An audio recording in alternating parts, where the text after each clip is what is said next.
Hey everyone, welcome to a special edition of Nick Drinks. We're doing a political talk. Nick Drinks. And this is because my home senator, Mallory McMorrow, is actually putting a bill together to help carry out cocktails and help modernize some of Michigan's liquor laws, which could use a little updating and really just to help the restaurant industry during this crazy COVID and hopefully post-COVID time. So we have her on the call right now, and we're going to talk about that bill. Mallory, hello. Hey, and I promise politics is not scary. I know it scares people off sometimes. This is a good topic that's going to get everybody on board. Well, and thank you so much. I feel like the videos that you've done and the education that you've done to try to make politics less scary has been really beneficial for me, but I'm a politics nerd, so. Oh, thank you. I appreciate that. Yeah, it's we're trying to bring more people into the process and make it feel less elitist, frankly. You know, it benefits everybody. So we want everybody to be involved. Well, and let's talk about this. How does this bill, this is Senate Bill 0938, and it's Cocktails to Go. You are doing this bill as well as a co-package with another one of your senators. Talk about what problem this fixes specifically for the Michigan liquor laws. Absolutely. So this is, you've heard everybody say it, this is an unprecedented time, not just in Michigan, but around the entire country and around the world, where business got shut down, and it got shut down very quickly. And for many of our bars and restaurants, you know, they're locally owned, many are family owned. It's an industry that operates with very thin margins as is. And a lot of people are really hurting. We know a lot of servers and bartenders got laid off.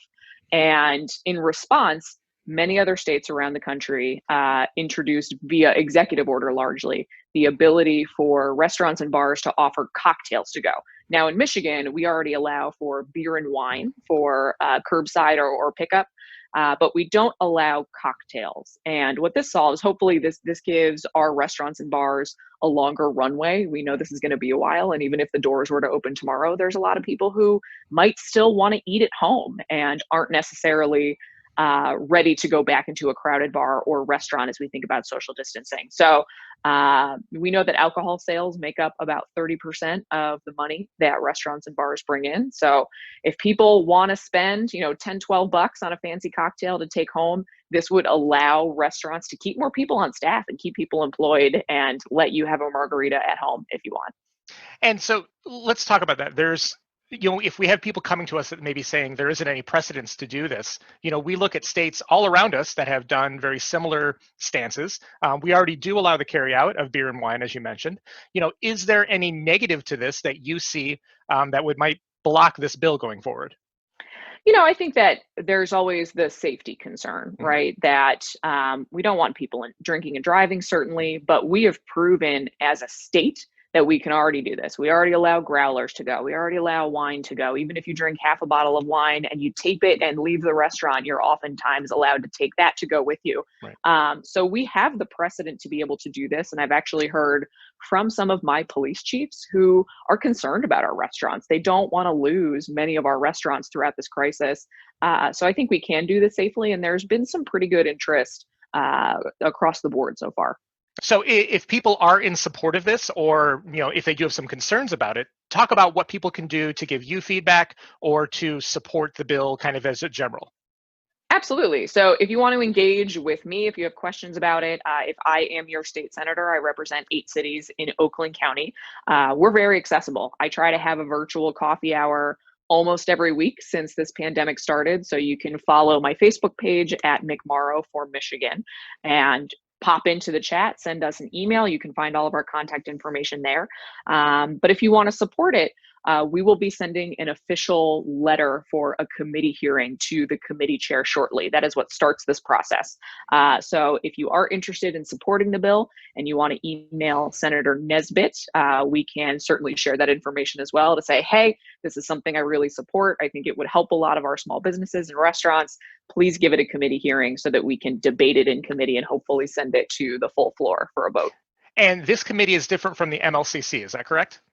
Exactly. So the MLCC is, you know, the state liquor commission that sets the rules and regulations. But legislatively, we can introduce legislation to amend Michigan's liquor code as well. So this bill has been assigned to the Regulatory Reform Committee, which is chaired by Senator Eric Nesbitt. So that would go through that process. And hopefully, if we get it passed, would be on its way to the governor for hopefully her signature.